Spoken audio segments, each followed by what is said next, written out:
नाज़रीन अस्सलाम वालेकुम वरहमतुल्लाहि वबरकात। हम बाब सोम शुरू कर रहे हैं, यानी कि तीसरा बाब, जो कि सूरत यूनुस से सूरत नूर तक मुश्तमिल है। अल्हम्दुलिल्लाह हम कुरान के पहले और दूसरे बाब का मुतालिया कर चुके हैं। पहले बाब में अल्लाह ताला ने उम्मत की बुनियाद रखी, ईमान की तश्कील की और एक जमात तैयार की। फिर दूसरे बाब में हमने देखा जब रसूल की दावत मुकम्मल हो जाती है और इत्माम हुज्जत हो जाता है तो दुनिया में अल्लाह का फ़ैसला ज़ाहिर होता है। इसलिए सूरत तौबा को हम इस बाब का क्लाइमेक्स कहते हैं। अब हम दाखिल होते हैं कुरान के तीसरे बाब में। ये बाब सूरह यूनुस से शुरू होता है और सूरत नूर पर आकर मुकम्मल होता है। ये बात भी समझ लेनी चाहिए कि कुरान के तीसरे, चौथे, पाँचवें और छठे बाब का मरकज़ी मौजू एक ही है और वो है अंज़ार और बशारत और उम्मत का तज़किया और तत्हीर, यानी उम्मत की तरबियत, इस्लाह और इसके बातिन को पाक करना। इस बाब की ख़ास बात यह है कि इसकी सूरतें ज़्यादातर जोड़ों की शक्ल में आती हैं और हर जोड़ा एक मज़मून को मुकम्मल करता है। तो चलते हैं इसके जोड़ों की तरफ। इसका जो पहला जोड़ा है सूरत यूनुस और सूरह हूद। इन सूरतों में तौहीद की दावत पेश की गई है और रसूलों की तारीख़ बयान की गई है। ये बताया गया है कि अल्लाह के रसूल हमेशा अपनी कौमों को हक़ की दावत देते हैं, लेकिन जब कौम इनकार पर इसरार करती है तो फिर अल्लाह की सुन्नत ज़ाहिर होती है। ये सूरतें हमें सब्र, इस्तिकामत का सबक भी देती हैं। इस बाब का जो दूसरा जोड़ा है सूरत यूसुफ और सूरत राद। सूरत यूसुफ में हम हज़रत यूसुफ अलैहिस्सलाम की ज़िंदगी के ज़रिए ये बताया जाता है कि अल्लाह की तदबीर कैसे काम करती है। मुश्किलात और आजमाइशों के बावजूद आखिरकार हक़ को गलबा हासिल होता है। सूरत राद इसी मज़मून को आगे बढ़ाती है और हमें याद दिलाती है कि कायनात की हर निशानी अल्लाह की कुदरत की गवाही दे रही है। इसका जो तीसरा जोड़ा है वो सूरत इब्राहीम और सूरत अल हिज्र है। ये सूरतें अल्लाह की नेमतों की याद दहानी कराती हैं और शुक्र की तालीम देती हैं। इनमें रसूलों की दावत और इंसान के रवैये का ज़िक्र भी है। यहाँ हमें यह सबक मिलता है कि अल्लाह की नेमत को पहचानना और उसका शुक्र अदा करना ईमान का लाज़मी तकाज़ा है। नाज़रीन, इसका जो चौथा जोड़ा है वो है सूरत नहल और सूरत बनी इसराइल।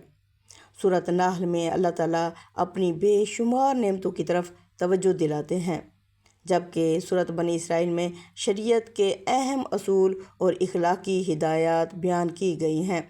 ये सूरतें इंसान को ये याद दिलाती हैं कि अल्लाह की नेमतों का तकाज़ा ये है कि इंसान अपनी ज़िंदगी को उसकी हिदायत के मुताबिक गुजारे।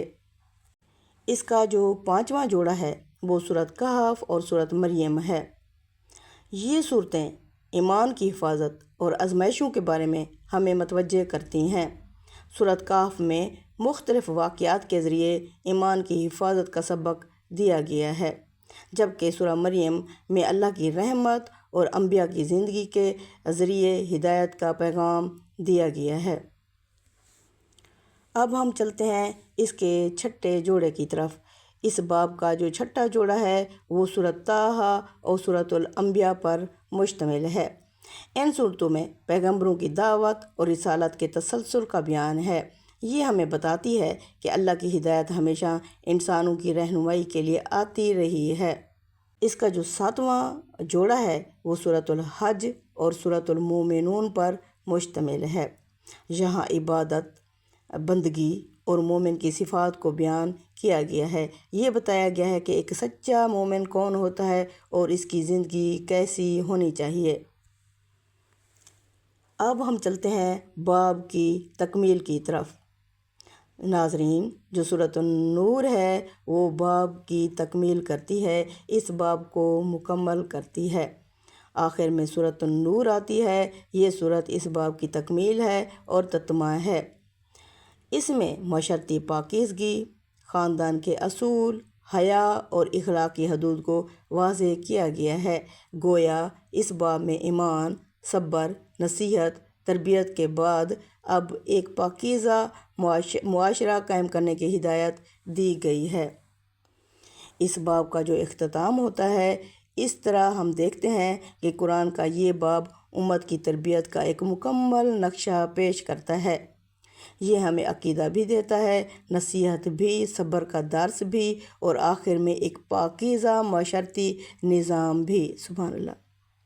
اور یہی قرآن کا حسن ہے کہ اس کی ہر صورت اور ہر باب ایک دوسرے سے مربوط یعنی جڑا ہوا ہے اور انسان کی زندگی کی مکمل رہنمائی کرتا ہے۔ اللہ تعالیٰ ہمیں قرآن کو سمجھنے اور اس پر عمل کرنے کی توفیق عطا فرمائے۔ السلام علیکم ورحمۃ اللہ وبرکاتہ۔ ناظرین، فیڈ بیک ضرور دیجیے گا اور بتائیے گا کہ آپ کو یہ پروگرام کیسا لگ رہا ہے۔ آپ کی یہ ماں، بہن اس بات کی منتظر رہے گی کہ مجھے آپ لوگوں کی طرف سے کیا رپلائی ملتا ہے۔ پھر ملیں گے ایک نئے باب کے ساتھ۔